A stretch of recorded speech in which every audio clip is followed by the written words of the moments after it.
Deus querido Pai, obrigada, Senhor, por mais esta oportunidade que estamos tendo de participarmos desses estudos, que possamos aproveitar bastante, procurando elucidar as nossas dúvidas à luz da doutrina espírita. Que essa reunião, portanto, transcorra em muito aprendizado para todos nós. Obrigada, Senhor. Graças a Deus e que assim seja. E com vocês, Celi, sobre namoro e relacionamento, parte 2. Bem, que a gente tenha uma noite bem bacana de estudos e quem for nos assistir também pela rede social, que também esteja num momento bem bacana para receber essas orientações dos espíritos. Essa é a parte 2, né? É o segundo capítulo da nossa conversa de semana passada, com a questão do namoro, do relacionamento, e hoje a gente acrescentou aí, como o Rogério falou, na sequência, o casamento, né? Hoje a gente não está mais conseguindo fazer muito essa distinção, não, né? De namoro, relacionamento, casamento, embolou tudo. A gente não sabe mais o que é namoro, o que é casamento, mas aqueles que se decidiram, né? Assumir um compromisso. Vamos ver se é que assumiram mesmo, se é que decidiram mesmo isso, né?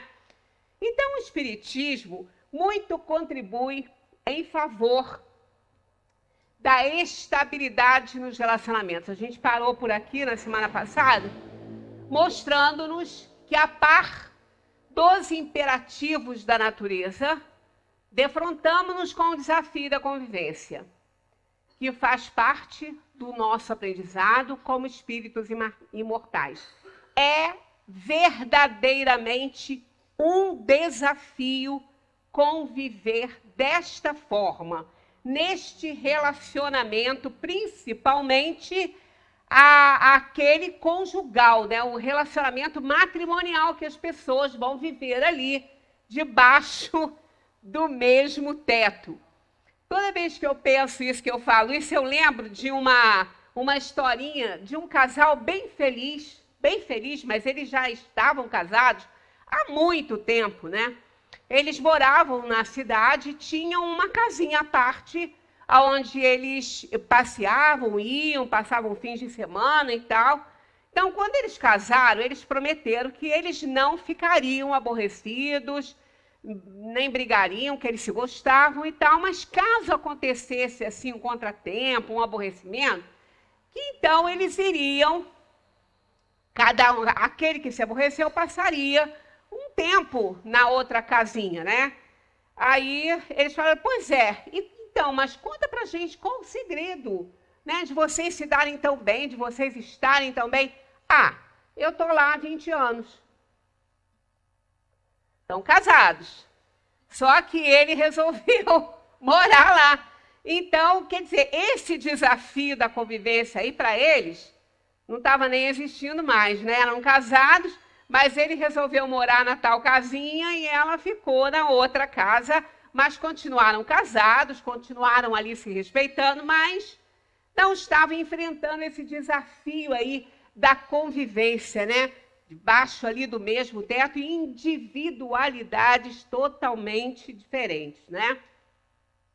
Trata-se de uma necessidade evolutiva que lembra antigo recurso para a limpeza de pregos, pois eles eram produzidos com uma rebarba, colocados num recipiente que ficava girando durante algum tempo. Os pregos atritavam-se uns com os outros e perdiam o indesejado apêndice. Esse que é o objetivo, né? É aquela convivência ali a parar as arestas, né, dessas almas. Bem, na 695, Kardec pergunta aos espíritos: o casamento, ou seja, a união permanente de dois seres, é contrária à lei da natureza? E eles respondem: é um progresso na marcha da humanidade. A gente não pode esquecer, eu ia até botar o esqueminha que eu tenho aqui, que eu já botei numa outra palestra que eu fiz, dessa caminhada aí, dessa força poderosa que é a força genésica, a força sexual. Eu tenho um esqueminha que eu fiz bem bacaninha que daria certo, mas eu não encontrei qual foi a palestra, que eu já usei isso há bastante tempo para poder copiar. Eu fiz até, mas não ficou tão bom quanto aquele que eu já tenho. Lá atrás, lá naquele início, né, da civilização, aqueles homens lá da caverna, com aquelas mulheres, eles não tinham a menor noção de responsabilidade de um relacionamento, de nada. A força genésica era muito instintiva, próximo dos animais. E aí a mulher não tinha a menor condição de dizer não, senão era arrastada aí pelos cabelos para dentro da taoca, da tenda, sei do que seja, e ali eles produziam sexo de maneira animalesca, animal, porque eles não tinham noção das responsabilidades, da importância dessa força genésica. Mas acontecia que começava, através daquela ação tão ainda primitiva, né, tão instintiva, começavam a se interessar um pelo outro por alguma razão. E, neste caso, ele tinha preferência por ela. E ela já não negava a ele a oportunidade desse encontro e não precisava mais ser arrastada lá pelos cabelos, né? E acabava que eles se interessavam tanto um pelo outro que começaram a criar um vínculo nisso aí. Ele passou a protegê-la dos outros e ela passou a se preservar bem dos outros pela proteção dele, e isso não acontecia no meio social todo lá, e acabou, então, formando um núcleo familiar através dessa força poderosa. E ali começou, então, aquele esboço de uma família. Começou ali o esboço de uma família. Então, é óbvio que aquela poligamia, aqueles interesses ainda por outras, isso aí era óbvio que ia continuar existindo durante um tempo, porque eles eram bastante instintivos ainda, né? O instinto falava muito forte, mas já tinha aí, né, um esboço aí do que seria uma família.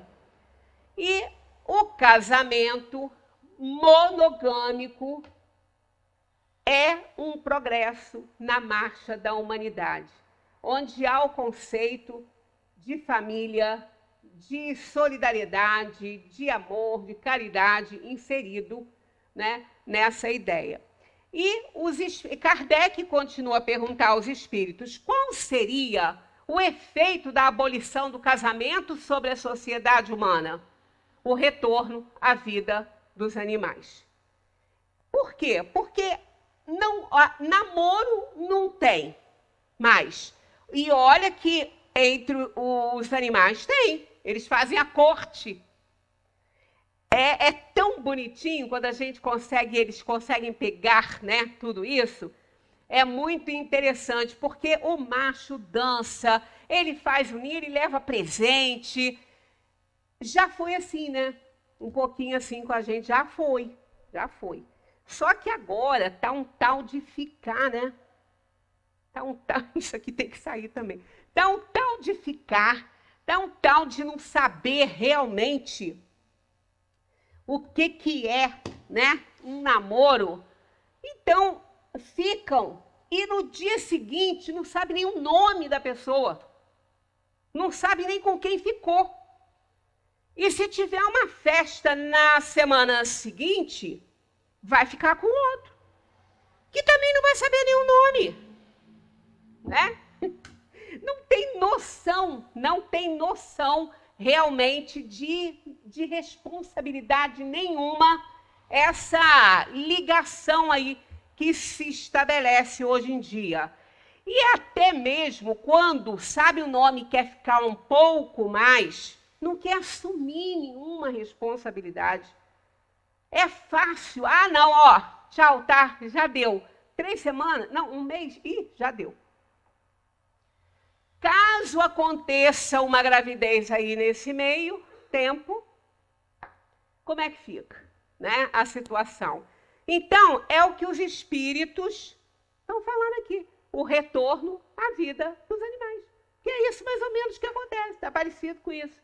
E Kardec faz um comentário sobre isso. Olha o comentário de Kardec.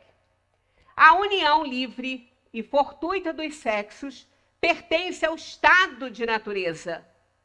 O casamento é um dos primeiros atos de progresso nas sociedades humanas, porque estabelece a solidariedade fraterna e se encontra entre todos os povos, embora nas mais diversas condições. Vai depender da cultura, né? Tem muitos lugares ainda são poligâmicos. A abolição do casamento seria, portanto, o retorno à infância da humanidade e colocaria o homem abaixo mesmo de alguns animais, que lhe dão o exemplo das uniões constantes. Porque nós temos alguns membros aí do reino da inteligência inferior, algumas espécies, que são monogâmicas. Né? São vários. Aqui eu só estou lembrando do cisne, porque ele é monogâmico. É uma gracinha. Se morrer o parceiro, ele vai ficar sozinho e ela vai ficar sozinha. Então, ali é algo assim que a gente não consegue explicar, né? Há quem diga que os pinguins também são, mas é temporal. Os pinguins ficam durante um tempo, depois eles arranjam outra parceira. Eles só vão ficar o tempo necessário para que eles criem os filhotinhos que estão escondidinhos ali em cima do pezinho deles. Depois, aí, eles já abrem o coração para uma nova parceira. Então, quando a gente vê isso que a gente está vivendo hoje, essa situação que a gente está vivendo no momento, e olha o que Kardec fala aqui, né? A abolição do casamento seria, portanto, o retorno à infância da humanidade. A gente não pode ficar regredindo nos nossos... Ah, mas então tem regressão? O espírito pode retroagir? Não, não pode. É que não houve uma efetividade daquela aquisição da virtude. Não houve isso. Né? Houve-se algumas atitudes, mas é aquele pezinho que está num degrau da escada, o outro está em cima, e no lugar daquele que está embaixo subir e ficar juntinho do outro, o outro é que desce para ficar junto daquele ali. Então, não é que houve retroação, não houve, apenas não houve uma efetivação daquela evolução ali. Então, fica aquela oscilação aí dentro das atividades. Eu trouxe aqui algumas dicas, a gente já viu da semana passada outras, inclusive daquela lenda do Sioux, que é do índio, que a águia, né, a águia e o falcão amarrados não conseguiram voar e ficaram se batendo no chão e se bicando até se ferirem, até que o chefe da tribo, a quem a nuvem foi pedir, né, para haver uma feitiçaria, para que eles ficassem unidos para sempre, desatasse o nó colocado ali por uma cordinha de couro no pezinho das aves, e aí sim elas voaram juntas e felizes, né? Então aquilo também já é uma lição, e esse texto, essa poesia aqui de Khalil Gibran, ela diz tudo, é outra fórmula bem bacana aí, para que os casamentos deem certo. Porque devem dar. É fruto da escolha que nós fizemos ao reencarnarmos. Então, está dentro da escolha das nossas provas. Porque casamento na Terra, como eu já falei, é provacional. A maioria, claro, que tem casamento de almas já sublimadas, porque elas têm outras tarefas a cumprir. Mas a maioria tem que se reajustar entre si, então os casamentos são provacionais. Aí o casal briga. Tá vendo aí? É por isso eu escutei lá no centro. é casamento provacional. Aí como se tivesse aí avalizando a briga. Mas é o contrário disso. A briga não pode ser agora, ela foi no passado. Por isso que gerou o casamento provacional. O casamento provacional não é para dar briga, é para realmente desfazer a briga do passado. Então, não justifica, não.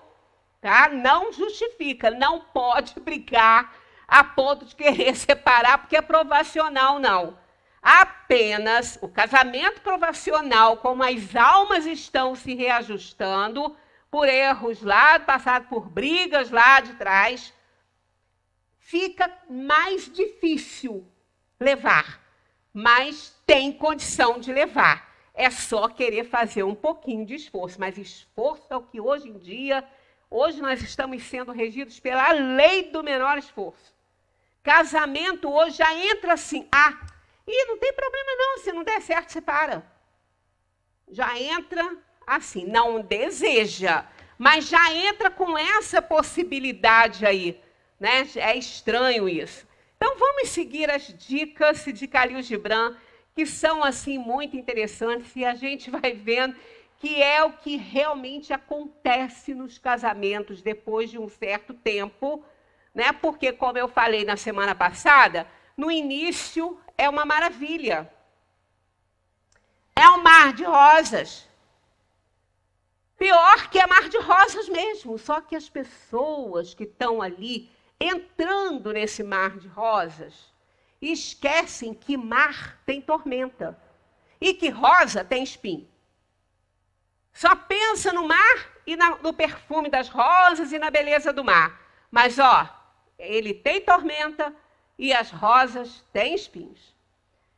Então, aí já começa a complicar, mas é esquecido ali naquele início, assim. Quando começa a espetar e a tormenta começa a chegar, a tempestade chega, em que onde é que essas almas vão se segurar? Qual é a boia para o mar da tormenta? E qual é o bálsamo para as espetadas dos espinhos da rosa? A paixão que os une, que ainda está lá. Pensa que essa tempestade não chega cedo? Chega cedo. Né? Alguns casais se separam até na lua de mel. Chega cedo. Então, Khalil tem aqui umas orientações, e é bem bacana mesmo. Olha só. Vós nascestes juntos e juntos permanecereis para sempre. Eu vou ler todo e depois a gente volta comentando. Vós nascestes juntos e juntos permanecereis para sempre. Estareis juntos quando as brancas asas da morte acabarem com os vossos dias. Sim, estareis juntos, mesmo na silenciosa memória de Deus. Mas que haja espaço entre vossa união e deixe que os ventos dos céus dancem entre vocês. Amai-vos um ao outro, mas não façais do amor um grilhão. Está faltando um H aqui. Deixai que haja um mar em movimento entre as praias de vossas almas. Enchei o cálice um do outro, mas não bebais no mesmo cálice. Dai um ao outro do vosso pão, mas não comais do mesmo pedaço. Cantai e dançai juntos, vivei juntos, sede alegres, mas deixai que cada um de vós possa estar sozinho, assim como as cordas da lira são separadas e vibram em harmonia. Amai-vos um ao outro, mas não permiti entregar-vos um ao outro o vosso coração. Pois somente a mão da vida pode conter vossos corações. Vivei juntos, mas que entendais que cada um de vós deve estar sozinho, pois os pilares do templo ficam separados. e o carvalho e o cipreste não crescem à sombra um do outro.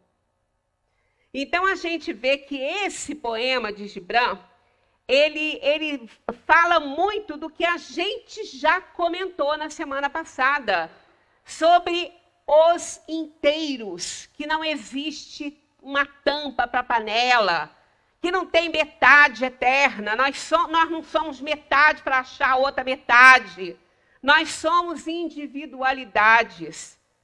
E essa individualidade precisa ser respeitada. Então, olha só, vós nascestes juntos e juntos permanecereis para sempre. Foram criadas para as outras. Estareis juntos quando as adjetivo e um curso junto na encarnação que fizeram essa escolha, assim deve ser. Estareis juntos quando as brancas asas da morte acabarem com os vossos dias. Sim, estareis juntos mesmo na silenciosa memória de Deus. Porque o objetivo é a sublimação de um sentimento que não acaba jamais. Porque amor de verdade transcende a matéria. É para a eternidade. E o que é a memória de Deus, senão o tempo aqui e a eternidade fora daqui? É a memória de Deus. Então aquele amor que for desenvolvido nesta união, quando fizer essa escolha das provas, e a obediência às leis desta união e deste relacionamento, jamais se perderá no universo aquele amor que foi desenvolvido, aquele sentimento. Por quê? Está no Evangelho, a gente falou até na semana passada, que o amor é um sentimento por excelência, é o instinto elevado à altura do progresso feito. Então, o amor verdadeiro é o pico aí desse desenvolvimento. Isso é possível? Claro que é. Claro que é. Foi para isso que eles fizeram a escolha das provas. Foi para isso que sentiam uma atração forte através de uma paixão para que se reencontrassem na Terra, mas neste período há que se começar a sublimar aquela paixão antes que ela acabe. Porque se ela acabar, aí a coisa vai ficar difícil. Aí vai ser empurrar com a barriga, vai ser, eu estou tolerando, mas a minha religião não permite separar, mas é um pecado separar o que Deus juntou. Eu não sei aonde que Deus juntou, mas tudo bem, acham isso. Então, aí é aquele tormento, aí o casamento vira uma obrigação, um tormento, um sofrimento, que num determinado momento, quando não se aguentam mais, acaba. É o que mais a gente vê. É casamento até mais, com mais tempo, acabar. Às vezes a pessoa fala assim, nossa, 30 anos de casado, estão se separando. Amigo, o copo encheu. E ninguém esvaziou ao longo do tempo. Ele estava na metade, ninguém se preocupou em botar para baixo. Todo mundo continuou enchendo, transborda. Aí a gente quer o quê? A gente quer que o outro seja do jeito que a gente idealizou e pronto, isso não vai acontecer nunca, como a gente já viu lá na primeira fase. Então, mas, para que isso aqui aconteça, mas que haja espaço entre vossa união e deixem que os ventos dos céus dancem entre vós. Deixa que a iluminação, que as influenciações dos espíritos que torcem por esse casal, que o casal possa respirar, possa refletir, possa ter tempo de sentir falta do outro, que não seja sufocado pelo outro, né? Que haja ventos dos céus dançando entre vós. Por isso que tem que ter um espaço essa união. Amai-vos um ao outro, mas não façais do amor um grilhão. É o que mais acontece. Quase sempre puxado pelo ciúme. Aonde ele acha que é dono dela e ela acha que é dona dele. E que pode ditar normas, pode dizer, você não vai fazer isso, você vai fazer o que eu quero. Né? Um e o outro falam isso para um e o outro. Não é aliança, é algema mesmo. Aí começa aquele mal-estar, porque nós não somos metades para ser completado por ninguém. Nós somos inteiros para ser complementado, não é completado. Aí que está a diferença. Somos felizes, sim, por inteiro, sozinhos, somos capazes, porque nós é que temos que construir nossa felicidade. Então, o casamento ele não pode virar uma algema, até porque pode ser que, num determinado momento, um dos consortes não queira seguir mais junto. E ele tem o direito dele, se ele está certo ou está errado, isso é um problema dele, não é um problema de ninguém. Mas não, aí vou me matar, vou me suicidar. Pode acontecer mesmo, é o que a gente tem visto acontecer. Isso prende uma pessoa que está ali do lado e não está, infeliz, amargurada. Que relacionamento é esse? Né? Então, a gente tem aquele sentimento de posse, né? Que eu que mando, não pode ser dessa forma. Porque cada um é um. A gente tem livre-arbítrio, a gente tem nossos desejos, nossas aspirações. Então, uma relação ela tem que ser leve. Né? Ela tem que ser leve. E o parceiro e a parceira precisam ser leves um para o outro. E com esse sentimento de posse, não, mas ele tem ciúme de mim porque me ama. Desde quando ciúme é sinônimo de amor? É de posse. Que amor, quem ama não faz isso. Quem ama quer ver outra pessoa feliz. Nunca vai fazer isso, né? Aí o dia que descobre que realmente não é, aí a coisa começa a engrossar, né? Deixai que haja um mar em movimento entre as praias de vossas almas. É o mar que une as praias. Todas elas são unidas pelo mar. E o mar que está naquele meio ali, leva e traz. Leva lixo, traz coisas boas, é aquilo ali, ó. Deixar que esse mar em movimento possa ligar essas praias, porque não são elas que têm que se ligar. Elas são ligadas pelo mar. E isso é importante para que cada um possa nadar sem nenhuma algema, prendendo aquela criatura naquela relação, né? Como se ele estivesse realmente engaiolado. Enchei o cálice um do outro, mas não bebais do mesmo cálice. Dai um ao outro do vosso pão, mas não comais do mesmo pedaço. O que é isso aqui? Cobrança. Não fazer cobrança. Se você encher o cálice dele, deixa ele beber. Não fica pedindo um pouquinho, não. Põe um para você. Você deu a ele. Você encheu o cálice dele. Então, deixa que ele aproveite o que você deu a ele. E não cobre o que você deu a ele. E que ele não cobre o que deu a você. Dai um ao outro do vosso pão, mas não comais do mesmo pão. Não peça pedacinho, não.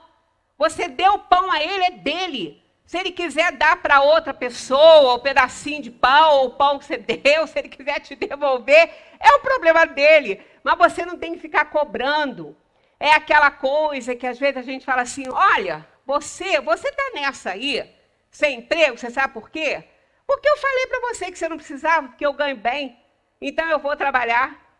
mas você só está nessa situação aí porque eu te coloquei nela. Ah, você só está nisso aí por causa do meu pai, que é influente, que te arrumou um emprego. Por isso que você está assim, quer dizer, fez a gentileza e está cobrando. Encheu o cálice e está cobrando, quer beber lá no cálice. Não pode ser dessa maneira. Cobrança. A gente vai vendo que essas dicas aqui de Khalil Gibran não são só para casamento. Elas servem também para relacionamentos variados. Por exemplo, a gente tem um amigo, você começa a cobrar muito do amigo, ele sai fora, ele cai fora. Ele vai falar, amigo, o que é isso? Não é assim não, né? Vamos respeitar o limite. Quem não estabelece limite, se dá mal, com certeza. Então, essa questão da cobrança, isso aí é uma das coisas que mais acaba com o casamento, com qualquer relação. Você faz uma gentileza e cobra. Você ama e cobra o amor que você está dando. Ah, porque você tem que fazer isso, que você tem que fazer aquilo, você tem que fazer do jeito que eu quero. Não, não pode ser dessa maneira. A gente não muda ninguém nunca. Cantai e dançai juntos, vivei juntos, sede alegres, mas deixai que cada um de vós possa estar sozinho, porque ele é uma individualidade, ele deseja isso. Né? Muitas vezes, a gente quer que o outro faça o que a gente quer. Eu vou à ópera. Amigo, eu não gosto de ópera. Ah, mas você tem que ir, porque você é meu marido, você tem que ir. Fulana, eu vou assistir o jogo no Maracanã. Você tem que ir. Ah, mas eu odeio futebol, não quero ir. Mas você tem que ir, você tem que me acompanhar, você é minha mulher. Quando é namorado, mesmo que não goste, passa a gostar, né? Porque o medo de perder o namorado. Assiste ópera, vai para jogo de futebol, mesmo que não saiba nem que esteja... Eu uma vez fui a um jogo de futebol que eu não conseguia enxergar a bola, eu não sabia nem onde que ela estava. Eu tenho horror a futebol, não gosto. Então, imagina, eu não enxergo nada de longe, então... E nem de perto, às vezes, né? Porque eu tenho astigmatismo. Então, eu fiquei procurando a bola, não achava. Aquilo foi um tormento para mim, mas ele não me obrigou, não. Eu fui porque o grupo da família estava todo indo assistir uma partida, eu fui junto. Detestei aquilo. Imagina se eu tivesse um marido que me obrigasse a ir para um campo de futebol. Eu sentava a bola na cabeça dele. E não a bola de futebol, que aquela não ia machucar. Uma bola, quem sabe, uma bola de boliche. Que aquela parte o crânio. Porque não dá, gente, não dá. A gente não pode fazer o outro fazer aquilo que a gente quer. Pai é aquela pessoa que gosta de ir domingo para a casa da mamãe. Só que o parceiro não quer ir para a casa da sogra ou da própria mãe dele. Ele não quer ir daí. Ah, mas você tem que ir. Aí, para não brigar, às vezes, a pessoa vai. Mas não vai, né? Porque a alma não vai junto. A alma fica lá onde ele queria ficar. Aí ele vai igual um robô, ou ela vai igual um robô. A gente não pode. Essas imposições não tem lugar num relacionamento, né? Aí ele dá o exemplo. Assim como as cordas da lira são separadas e vibram em harmonia. Por que eu tenho que fazer o que ele faz? E por que ele tem que fazer o que eu faço? Por que ele tem que ir aonde eu quero? Não é assim. Não é assim que a banda tem que tocar. Não é? Os instrumentos todos tocam isoladamente, separadamente, mas fazem uma maravilha num concerto, né? Se a gente vê uma orquestra, todos eles estão tocando individualmente ali, mas numa harmonia maravilhosa. Então a gente é que complica essa situação de relacionamento. Não dá certo porque a gente não se esforça o suficiente para que dê certo a relação. Amai-vos um ao outro, mas não permiti entregar-vos um ao outro o vosso coração. Como é que a gente entrega o coração? Aliás, eu já até ouvi essa expressão outro dia numa entrevista Eu fiquei pensando naquilo, eu falei, gente, será que eu é que sou esquisita, né? Uma entrevistadora perguntando para um artista, quem é o dono desse coração? Aí ele falou que por enquanto não tinha dono. Eu até gostei mais, mas por enquanto, né? Desde quando alguém é dono do seu coração? O coração, gente, é seu. Ele não pode ser dado para ninguém. Ele é seu. Materialmente falando, se você der, você morre. E espiritualmente falando também. Sabe por quê? Porque os seus sentimentos vão estar na mão dele. Você vai ser um robozinho, nem sentir mais você vai poder. Porque está lá, você vai sentir o que ele quiser que você sinta. Ela vai sentir o que ele quiser que ela sinta. Não pode ser dessa maneira. Você não pode entregar seu coração para ninguém, ele é seu, é com ele que você extravasa seus sentimentos, que provém do pensamento que é seu e que também você não pode dar para ninguém. Você pode apenas passar a ideia do seu pensamento para alguém, mas dar o seu pensamento você não pode. Porque ele é atributo da alma. Se você der seu pensamento, você está dando a sua alma. Então, de forma nenhuma, isso é muito romântico, gente, mas não é assim que funciona. Não tem esse romantismo, não. Esse romantismo acaba loguinho. Até quando na lua de mel ele já acaba.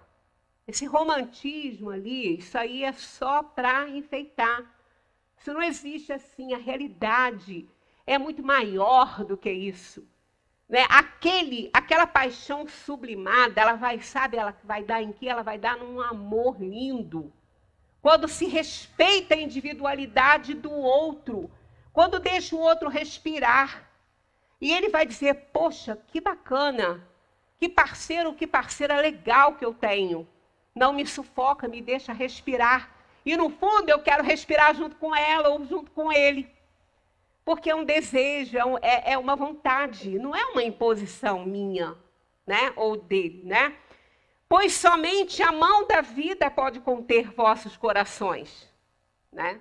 A mão da vida pode conter vossos corações. Ora, nós estamos preferindo este ou aquele porque nós estamos tentando fazer valer uma escolha de provas que fizemos. Nessa encarnação, se tudo sair bem, se a gente cumprir tudo direitinho e sublimarmos os nossos sentimentos, não vamos renascer juntos.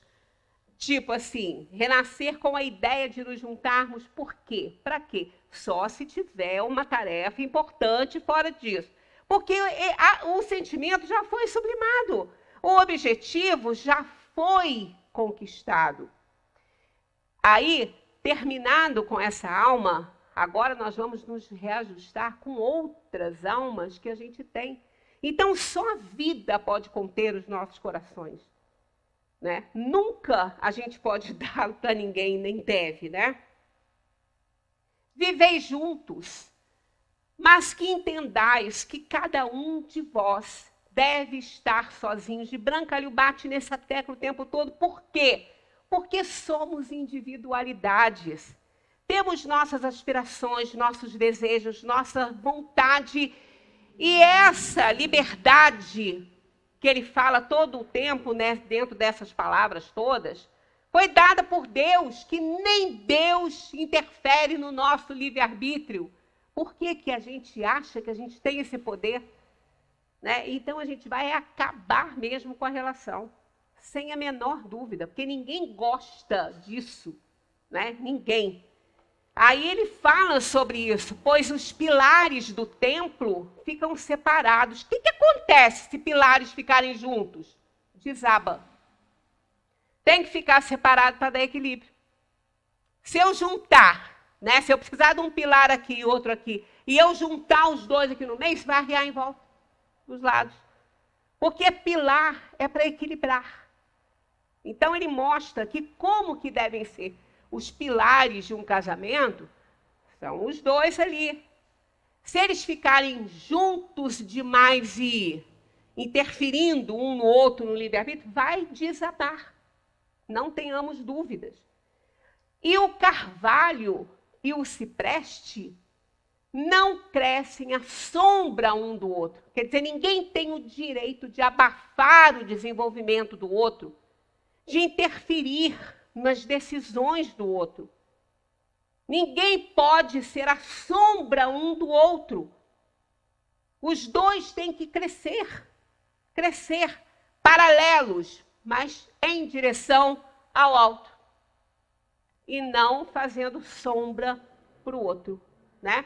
Vocês já viram o carvalho, é a árvore mais alta que tem. E o cipreste italiano é belíssimo.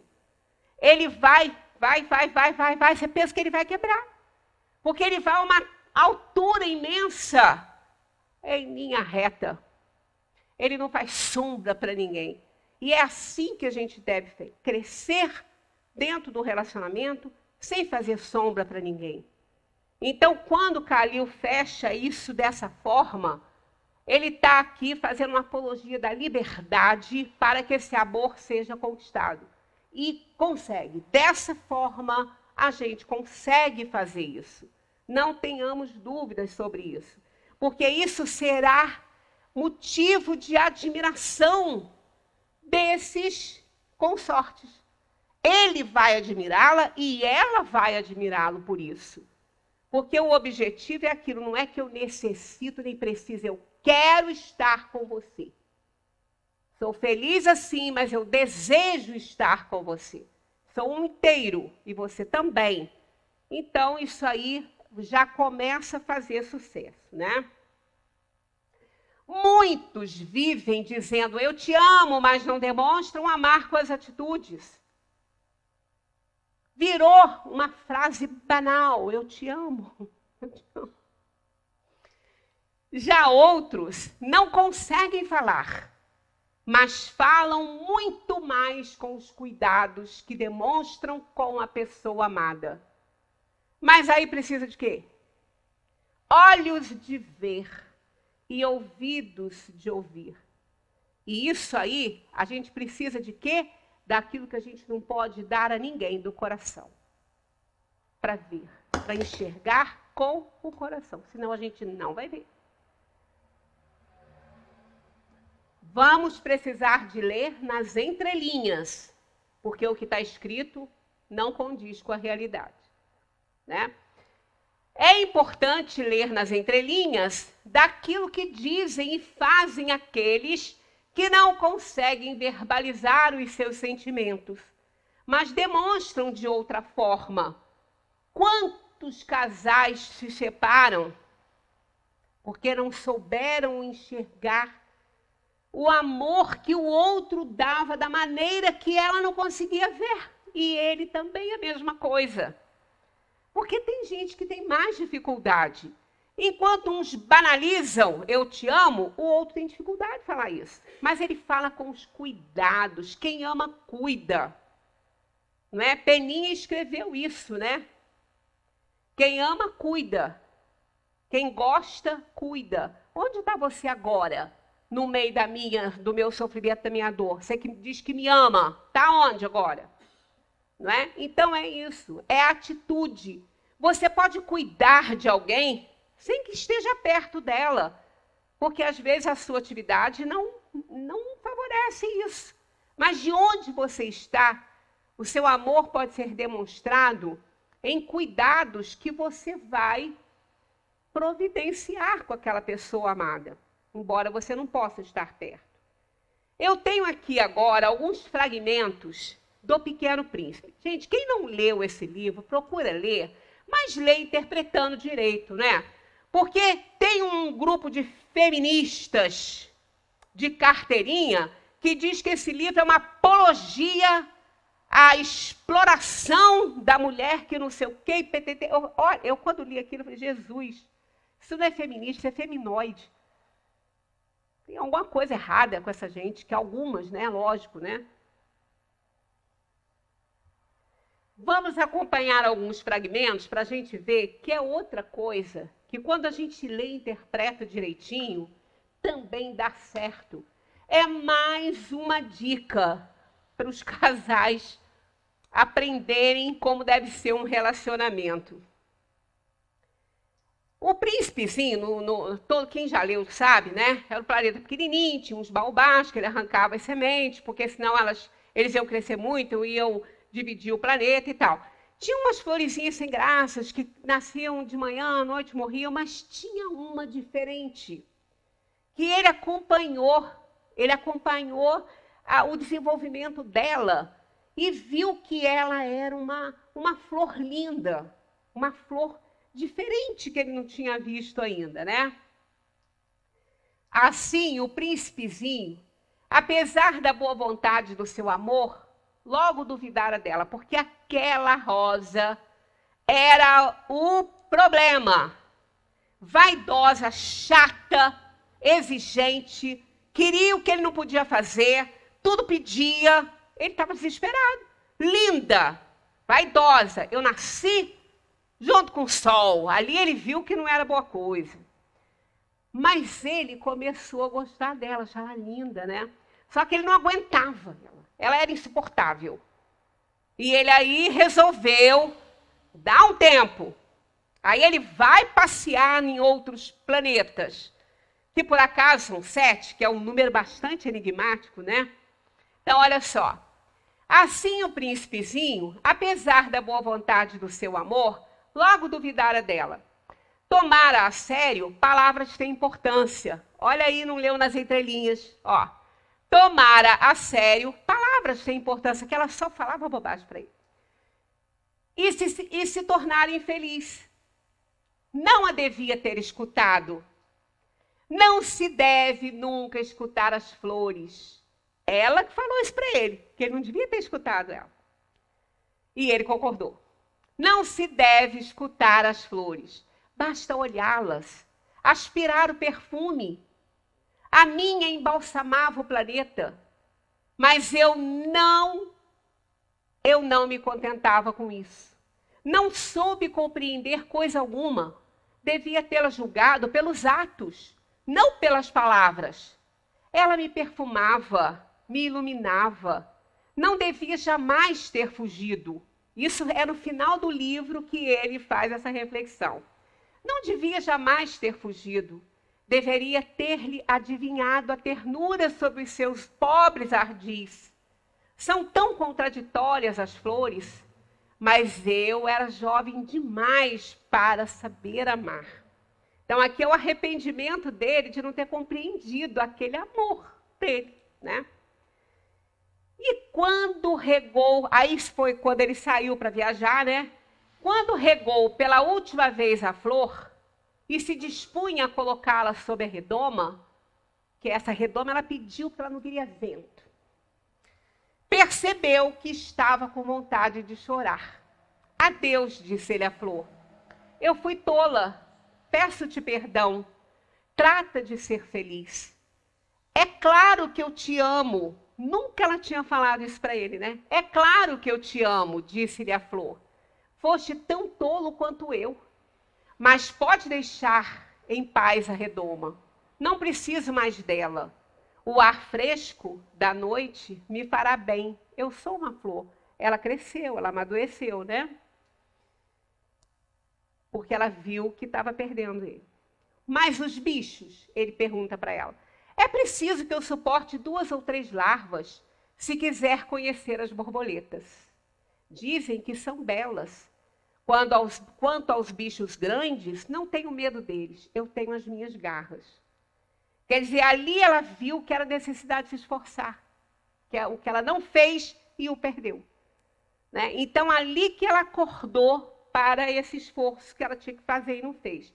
Aí a gente tem uma frase aqui de Khalil dizendo: o amor não conhece sua própria intensidade até a hora da separação. Olha que frase essa. A gente conhece a popular, né? A gente só dá valor ao que perde. Mas olha que coisa linda. O amor não conhece sua própria intensidade até a hora da separação. Seja como for, né? Essa separação. E outras dicas tem aqui do diálogo com a raposa, que é muito mal interpretado, Inclusive, eu vi uma crônica do padre Fábio de Mello, dizendo que o livrinho chato, o príncipezinho chato, Deus me livre, que coisa, que raposa falciane. Olha, eu fiquei impressionada dele, que é tão inteligente, fala tão bem, não ter conseguido alcançar o âmago desse livro. Quando o príncipezinho chega na Terra, ele se vê tão sozinho, aí ele fala assim para a raposa quando ele procura amigo. Aí ele encontra ela, né? Aí ele diz para ela assim: vem brincar comigo, propôs o príncipezinho. Estou tão triste. Ela diz para ele: eu não posso brincar contigo, disse a raposa. Não me cativaram ainda.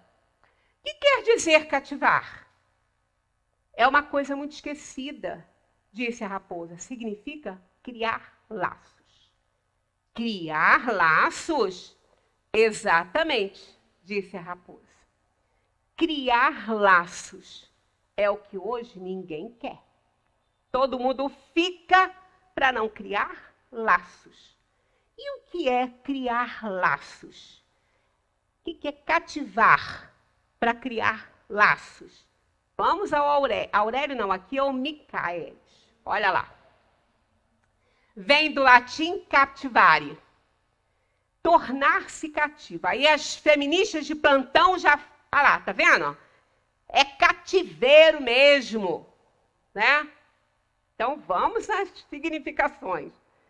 Tornar-se cativo, prender-se, física ou moralmente, sujeitar-se, submeter-se. No sentido figurado, é o quê? Granjear a estima ou a simpatia de, atrair, encantar, seduzir. E quando ele está com o pronome, no verbo pronominal, está assim: enamorar-se de alguém, encantar-se, ficar apaixonado por alguém. Esse é o que é criar laços.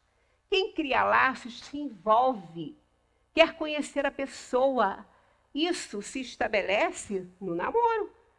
Era o que ela estava ensinando para ele. Não é assim, vem brincar comigo. Não é assim, vamos ficar. Não, amigo, o que é isso? Ficar, não. Vamos nos conhecer, vamos namorar, se quiser. Vamos conversar, né? Vamos criar laços, se for da sua vontade. E ela continua. Tu não és ainda para mim, senão um garoto inteiramente igual a 100.000 outros garotos. Por quê? Não tem laços. Não cativou.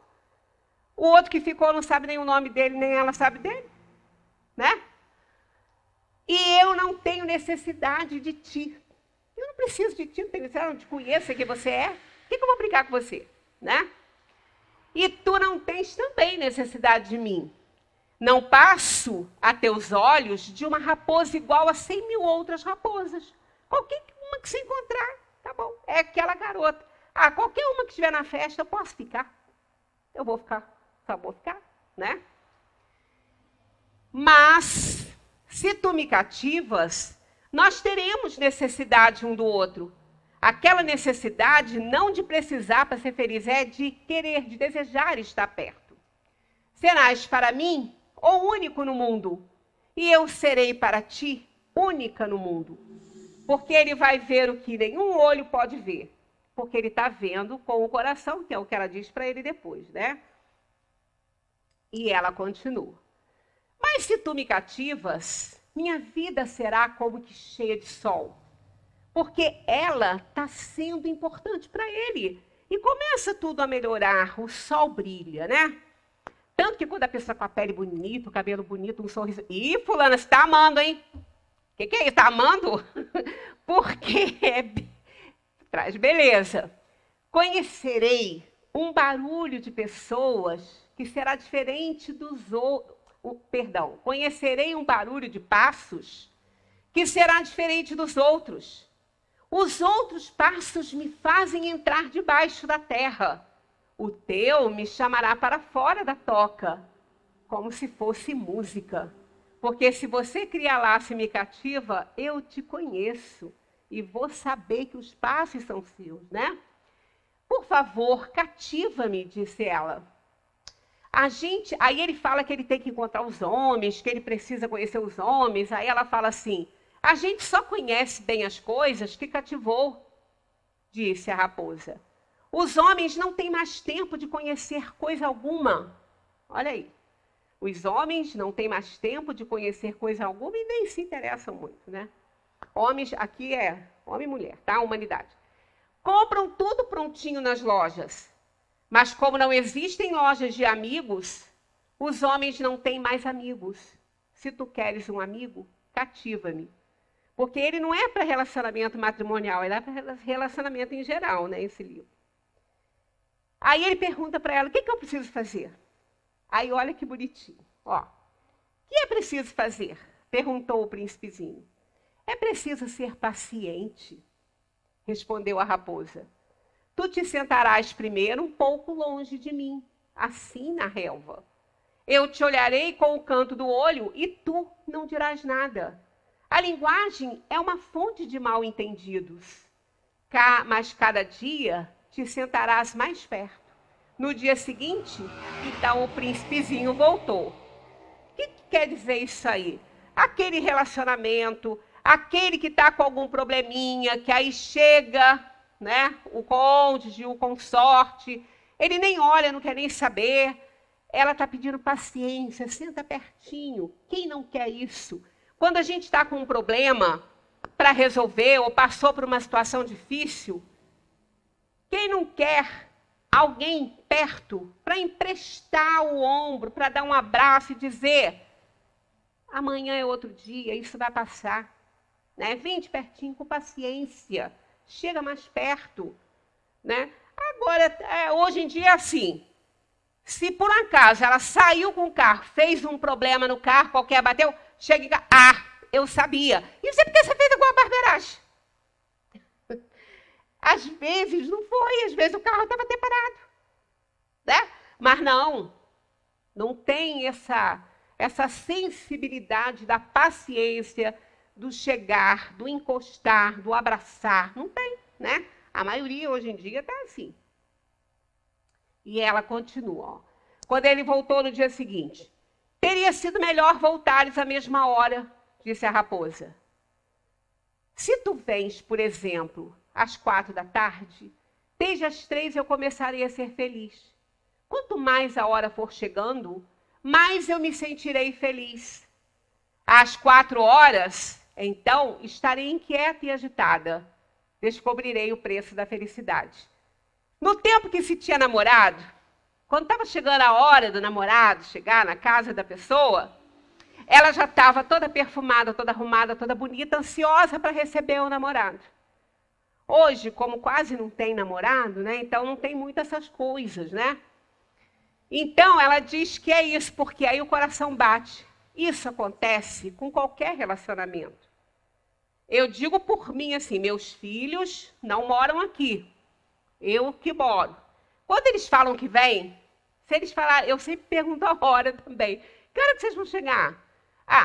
Não sei, mãe, talvez umas 2 ou 3 da tarde, para a gente não ter que levantar muito cedo. Eu levanto cedo e já começa a arrumação. Eu quero que eles cheguem, que a casa esteja perfumada, tudo bonitinho. Eu quero estar arrumada, porque eles não gostam de ver a gente desarrumada. Eles falam, você trabalha muito quando a gente vem. Então, eu já fico com o coração batendo, acompanhando o celular, porque eles falam onde que eles estão, ansiosa para eles chegarem, porque esse período, estou pensando neles. E isso é assim, é dessa maneira, com qualquer pessoa. Né? Não é só com o marido, é com qualquer um. Um amigo que você convida para sua casa, você marca uma hora para ele. Por quê? Porque você quer que ele chegue, esteja tudo arrumadinho, que a mesa esteja posta, que o lanche esteja pronto. Porque você ama seu amigo. É assim que a gente faz quando a gente gosta, né? Quando a gente ama. Mas, se tu vens a qualquer momento, nunca saberei a hora de me preparar o coração. É preciso ritos. O que é um rito? Perguntou o príncipezinho. E ela responde: é uma coisa muito esquecida também, disse a raposa. É o que faz com que um dia seja diferente dos outros dias, uma hora das outras horas.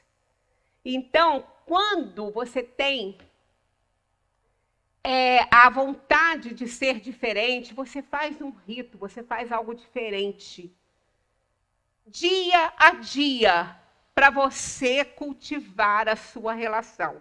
Só que isso tem que começar lá ainda quando a paixão está viva, porque se perder o time, meu amigo, já era.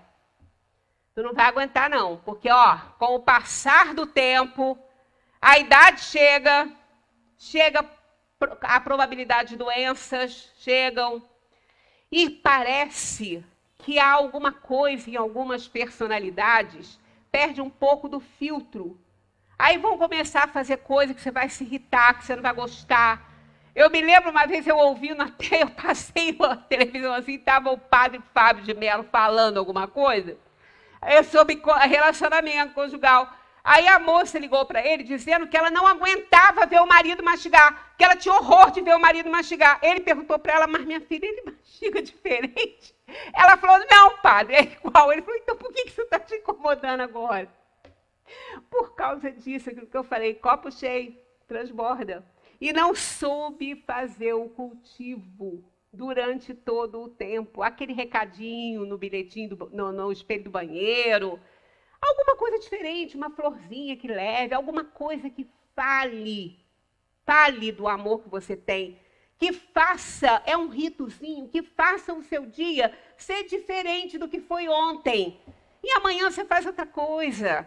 Você vai mantendo acesa aquela paixão e o que acontece? Ela não vai morrer, ela vai ser sublimada num sentimento maior.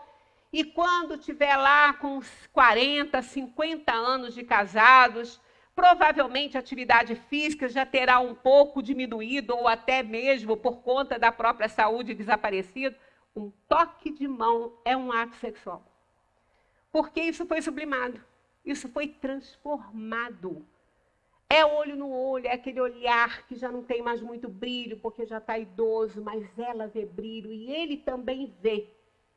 Porque é com o coração que se vê, né? O príncipe lembra da rosa que deixou quando ele chegou na terra e viu uma plantação imensa de rosa. Sois belas, mas vazias, disse ele ainda. Não se pode morrer por vós. Ele não morreria por ela, mas ele morreria pelaquela que ele deixou lá. Minha rosa, sem dúvida, um transeunte qualquer pensaria que se parece convosco. Ela sozinha é, porém, mais importante que vós todas, pois foi a ela que eu reguei. Foi a ela que pus sob a redoma.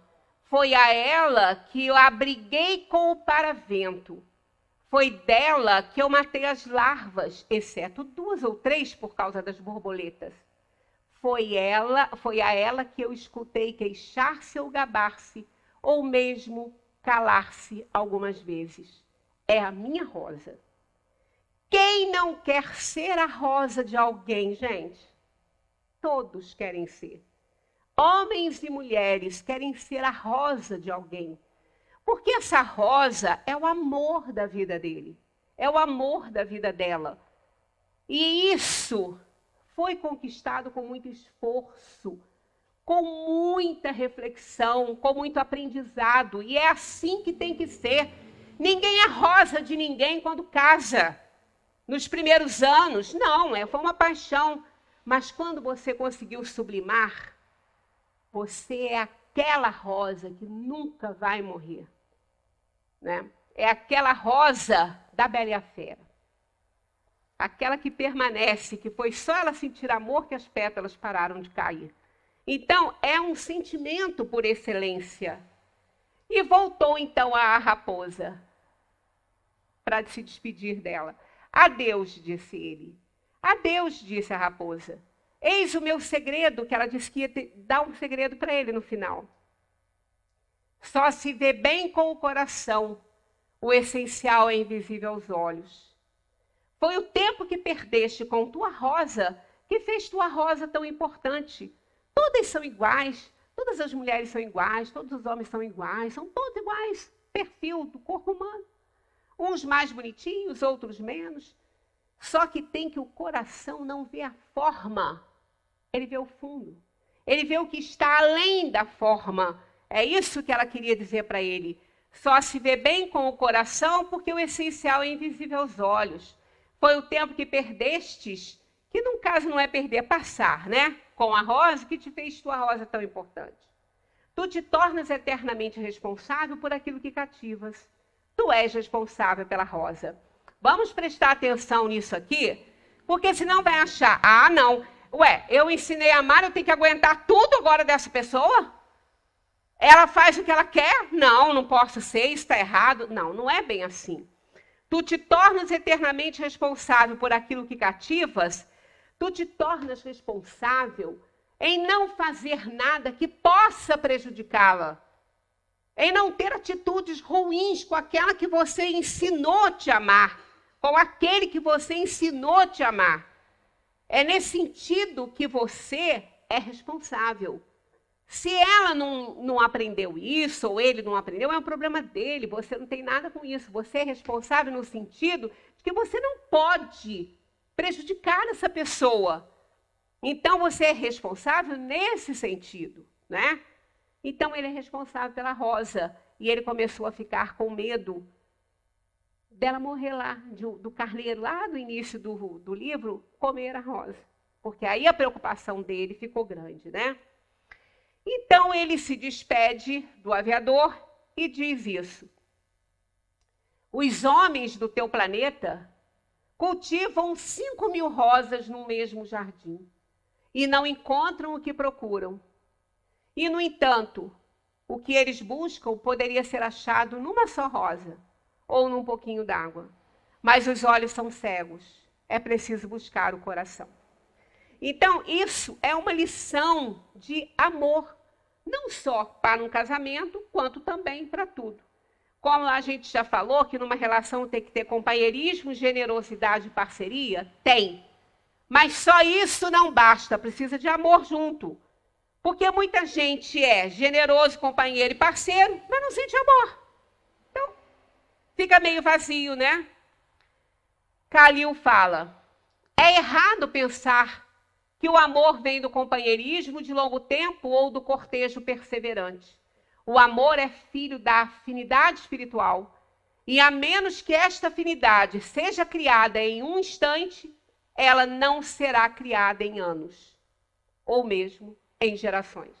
Precisa de ter uma afinidade espiritual. Aí eu repito isso aqui, né? É necessário substituir o amor-paixão, o amor-impulso sexual, que é instantâneo, pelo amor de verdade, o amor-sentimento, que é o projeto para a vida toda. Então, isso tem que ser conquistado desde o início, todos os dias. Senão, vai entrar em falência uma relação que é para dar certo. Uma frase de Chico, o amor é como um jardim que tem que ser cultivado a cada instante, a cada dia, a cada momento. Porque se não plantar, não nasce. Se não regar, não cresce. Se não amar, morre. Assim são as plantas, assim são as pessoas.